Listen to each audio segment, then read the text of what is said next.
পক্ষ থেকে আমাদের সাংবাদিক বন্ধুদের জানাই প্রণাম এবং আজকে আমাদের সাংবাদিক সম্মেলন আমরা শুরু করতে যাচ্ছি। এই সাংবাদিক সম্মেলনের মূল উদ্দেশ্য হচ্ছে যে ত্রিপুরার যে স্বঘোষিত বুবাগ্রা মহারাজ প্রদ্যুৎ কিশোরজি, উনার মুখোশ আমরা উন্মুক্ত করতে চাই। উনি ইদানিং দিল্লি গেছেন, দিল্লি গিয়ে মিথ্যা কথা বলে যাচ্ছেন। উনি হচ্ছেন মিথ্যার সর্দার। এই মিথ্যার সর্দার বলছেন গিয়ে দিল্লিতে যে ওনারা 70 বছর ধরে ওনারা এখানে নিপীড়িত, শোষিত, বঞ্চিত, লাঞ্ছিত। তাদেরকে পদতলে রাখা হয়েছে, তাদের জন্য ভূমি নেই, থাকার জায়গা নেই, চাকরি নেই, কোনো সুযোগ সুবিধা নেই, সরকারের সুযোগ সুবিধা, এবং প্রতিনিয়ত তিপ্রাসাদেরকে শোষণ করা হচ্ছে। তো এই যে ঘটনাগুলো, যে দিল্লি গিয়ে, দিল্লি হচ্ছে ভারতের রাজধানী, ওখানে গিয়ে এই ধরনের কথা বলার পেছনে তার কি উদ্দেশ্য? তার উদ্দেশ্য একটাই, যে ওখানে গিয়ে এটা এস্টাবলিশ করা, এটাকে প্রতিষ্ঠিত করা যে তিপ্রাসারা এখানে সম্পূর্ণভাবে অত্যাচারিত, তাদের জন্য কোনো সুবিধা নেই। আমি সংবাদ মাধ্যমের মাধ্যমে এটা বলতে চাই যে ত্রিপুরাতে 70 বছর ধরে যেই সরকারই থাকুক, তিপ্রাসাদের উন্নতি হয়েছে। এটা জমির পাট্টা হোক, সরকারি চাকুরি হোক, সরকারি চাকুরিতে প্রমোশনের ক্ষেত্রে রিজার্ভেশন হোক, পড়াশোনার ক্ষেত্রে রিজার্ভেশন হোক, সব ক্ষেত্রে তিপ্রাসাদের অগ্রাধিকার দেওয়া হয়েছে। প্রদ্যুৎ কিশোরজি নিজে ঘর থেকে বেরোনে উনি রাজপ্রাসাদে থাকেন, রাজপ্রাসাদে থেকে উনি রাজনীতি করছেন, এবং ওনার যে রাজনীতির যে মুদ্রা, এগুলো কি কোনো মুদ্রা হতে পারে রাজনীতির? এই মিথ্যা কথার উপরে নির্ভর করে ইনি দুটো জাতির মধ্যে একটা অবিশ্বাস তৈরি করছে, হিংসার বাতাবরণ উনি তৈরি করছেন। দিল্লি থেকে কথা বলা মানে কি?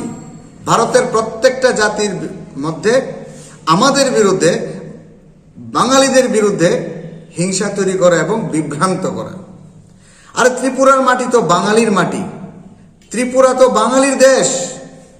প্রদ্যুৎ কিশোর নিজেই বহিরাগত, উনি নিজেই বলেছেন যে ককবরক ভাষা তিব্বত এবং বার্মিজ ভাষা। তো তিব্বত এবং বার্মিজ ভাষা যদি হয়ে থাকে ককবরক, তাহলে ত্রিপুরায় ওই ভাষা এলো কোত্থেকে? তারাই নিয়ে এসছে। বাঙালির ভাষা তো আর ককবরক ভাষা নয়। এবং বাঙালি জাতি প্রদ্যুৎ কিশোর এবং মাণিক্য রাজাদের রাজপাট চালানোর ক্ষেত্রে সম্পূর্ণরূপে সহায়তা করেছে। এটা আর্কিটেকচার হোক, এটা জ্ঞান হোক, নীতি হোক, কোনো আপনার শিক্ষা দীক্ষা হোক, সব দিকে বাঙালিরা আজকে তিপ্রাসাদেরকে ডেভেলপমেন্ট করে দিয়েছে, তাদেরকে এক জায়গা থেকে আরেক জায়গায় এনে পৌঁছে দিয়েছে, উন্নতি করিয়েছে। আজকে প্রদ্যুৎ কিশোর উনি বলছেন যে তাদের কোনো উন্নতি হয়নি। আমি ত্রিপুরাবাসীকে বলতে চাই, সমস্ত ত্রিপুরাবাসীকে, এটা হোক তিপ্রাসা হোক বাঙালি, সবাইকে বলতে চাই যে এই বিষাক্ত মানুষ থেকে আপনারা বিরত থাকুন, না হলে ত্রিপুরায় খুব ভয়ঙ্কর পরিস্থিতি তৈরি হবে উনার নেতৃত্বে। তার কয়েকটা উদাহরণ আমরা দেখেছি। 12 তারিখে যখন আগরতলায় সমাবেশ হয়েছিল, ওই দিনকে ওনারা সন্ত্রাস করেছে বিভিন্ন জায়গায়, এবং বরমুড়াতে 2টো বাঙালির দোকান লুটপাট করেছে তিপ্রামথা দলের লোক, সম্পূর্ণভাবে লুটপাট করেছে, কিছু রাখেনি।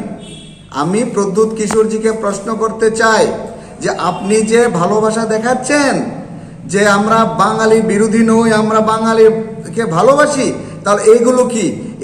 আপনি দুপুরবেলায় 12 তারিখ দুপুরবেলায় আস্তাবল ময়দান থেকে আপনি হুঙ্কার দিয়েছেন যে আমরা দেখে নেব, মারপিট করার কথা বলেছেন, ঘর থেকে বের করার, মারপিট করার কথা বলেছেন, আপনারা উল্লেখ করেছেন। তো দুপুরে বলেছেন, আর বিকেল বেলায় বরমুড়াতে সন্ত্রাস দুবার হয়েছে, আপনার রাস্তা আটক করেছেন। এবং আপনি বলেছেন যে রাহুল গান্ধী আপনাদের বন্ধু, এবং গত কয়েকদিন আগে বিরোধী দলনেতা মানিক সরকার যে বক্তব্য রেখেছেন যে তিপ্রা লেন দেওয়া সম্ভব, তিপ্রা লেন দেওয়া উচিত, এইগুলো দেখে বোঝা যায় যে কংগ্রেস, সিপিআইএম এবং তিপ্রামথা তারা সবাই একজুট হয়েছে বাঙালির বিরুদ্ধে। কারণ তিপ্রামথা ডাকছে গ্রেটার তিপ্রাল্যান্ড। তিপ্রাল্যান্ড একটা শব্দটি হচ্ছে বাঙালি বিরোধী শব্দ, তিপ্রা ল্যান্ড। কিন্তু এখানে তো বাঙালি এবং তিপ্রা উভয় জাতির মানুষ বসবাস করছে। দ্বিতীয় কথা হচ্ছে আজকে ত্রিপুরা যে এডিসি থেকে বাঙালি বিতরণ করা হয়েছে, এডিসি থেকে বাঙালিদেরকে তাড়ানো হয়েছে, সিপিএম আমল হয়েছে। ভূমি আইন, ভূমি ফেরত আইন, যেটি বাঙালি বিরোধী আইন, সবগুলো আইন সিপিএম আমল হয়েছে।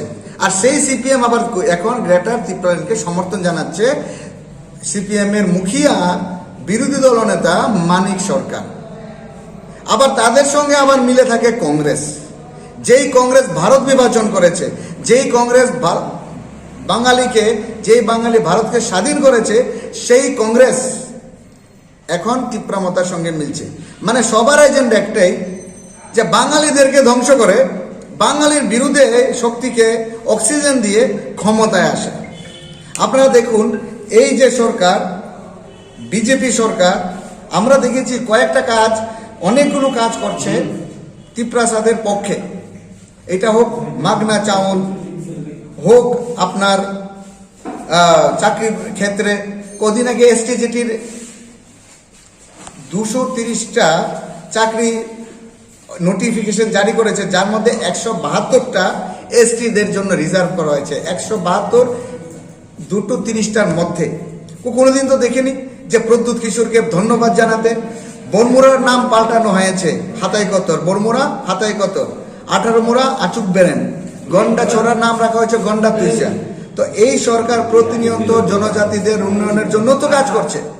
তো প্রদ্যুৎ কিশোরের কথা হচ্ছে যে এতদিন তো আমি কিছু করতে পারিনি, এবং 25 বছর ধরে সিপিএম কে অক্সিজেন দিয়েছে প্রদ্যুৎ কিশোর।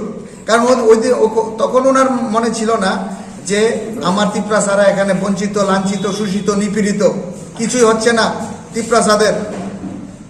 এবং এই ধরনের যে দলগুলো আছে, হোক আপনার ত্রিপ্রামতা, আইপিএফটি, জিএমপি, টিইউজিএস, আইএনপিটি, সব এই ধরনের এই দলগুলো ত্রিপুরাতে শুধু বিভাজনের রাজনীতি করছে। ত্রিপুরাতে শুধু বাঙালি এবং পাহাড়ির মধ্যে একটা ভেদাভেদ সৃষ্টি করার চেষ্টা করছে।